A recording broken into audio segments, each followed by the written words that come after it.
The United States needs Poland and NATO as much as NATO needs the United States, because there is no way in which, for our ability to operate anywhere else in the world and our responsibilities extend beyond Europe, we have to have a security in Europe. It's that basic, that simple, that consequential. So it's the single most consequential alliance, I would argue, maybe the most consequential alliance in history, that not just modern history, but in history. And so I made it clear that the comments of the United States and our allies as part of the commitment is real, and that a year later, I would argue NATO is stronger than it's ever been. As I told President Zelensky when we spoke in Kyiv yesterday, I can proudly say that our support for Ukraine remains unwavering. And as I told our Russian counterpart, it's a while now, I said, you're seeking the Finlandization of NATO. You're going to get the NATOization of Finland.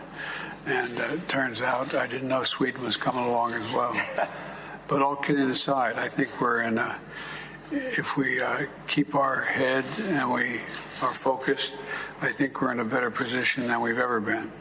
And I want to thank you, President, for how Poland has supported Ukraine. It's been extraordinary, Mr. Prime Minister and Mr. Ed, what you've done. Truly extraordinary. Last year when I was here watching people come across the border and the feeling that those little children, the looks on their faces, those mothers who are left behind, husbands and fathers, it was just incredible the way you've welcomed. 1.6, 1.7 million Ukrainians you've welcomed. And, we reaffirmed our ironclad commitment to NATO's collective security, including guaranteeing that the command headquarters for our forces in Europe are going to be in Poland, period. We're also launching a new strategic partnership with plans to build nuclear power plants and bolster Poland's energy security for generations to come. And, Mr. President, the connection between Polish and American people is extremely strong and deep. I was kidding with the President. I was, as a young man, I was born in a coal town of Scranton, Pennsylvania, northeastern Pennsylvania, in an Irish Catholic neighborhood. Then when Cole died, we moved down to Delaware, to a town called Claymont, Delaware, which was a working class town. But everyone in town was either Polish or Italian. I grew up feeling self-conscious. My name didn't end in an S-K-I or an O. But all kidding aside, the connection between, I was telling the President, the pride, the overwhelming, demonstrable pride that the Polish Americans feel about Poland and the role you're playing now. We were talking about it. It's extreme. Yeah. It is. You would be, if you haven't seen it, you should come and see it. And so there's a lot of challenges that we have to face, but I'm confident we can do it together and develop our partnership even further as we meet the challenges we're about to face. I'm absolutely confident in that. So it's a delight to be back, and I'm anxious to get our discussion going, although the President and I solved all the problems in the other room a moment ago. There's nothing left to solve, but all kidding aside, this is a critical relationship for the United States, and we thank you for all the cooperation and help. President Biden, do you have a reaction to the speech today? Thank you. So President Biden finishes his remarks and talking about, David, the importance of Poland, his connection to Poland. And also, it seems, when he wanted to talk about how Poland was going to be free in a year, and one of his advisors asked him not to go down that path that Jerry Ford went down in the '76 debate. So he was describing, being right on Poland from the beginning, talking about this relationship with the Polish Pope John Paul II. It was a very personal and warm embrace of a country that's become strategically crucial for the United States and for this president. That's a scene like what we saw yesterday. That's just a marker as you think about the United States and the world. President Biden has become the leader of the Western alliance in a powerful way, and you see it in these images. You see it in the response of people like President Duda to him. Mm-hmm. And the question I would ask, David, you study this, is what does he do now with the power and credibility that he's accumulated?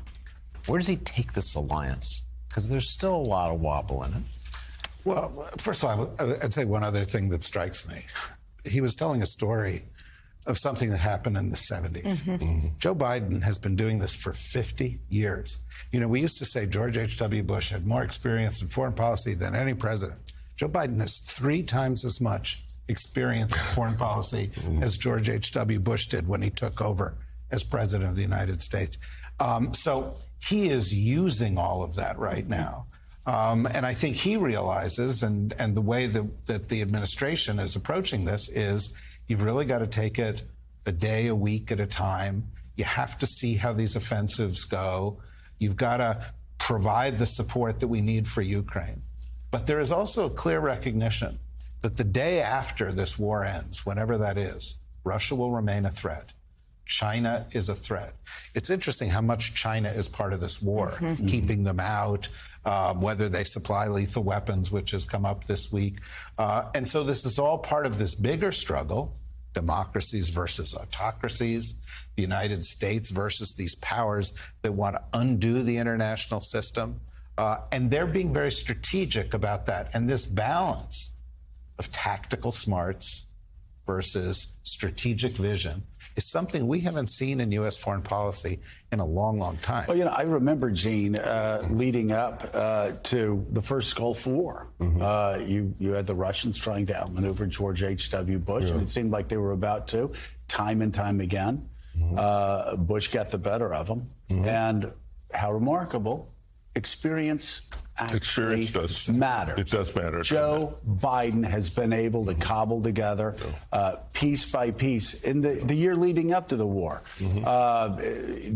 Get the coalition back together when he was running against a president who wanted to finish NATO once and for all. That's right. So yeah, his 50 years have made all the difference. And now, as David said, he's a leader of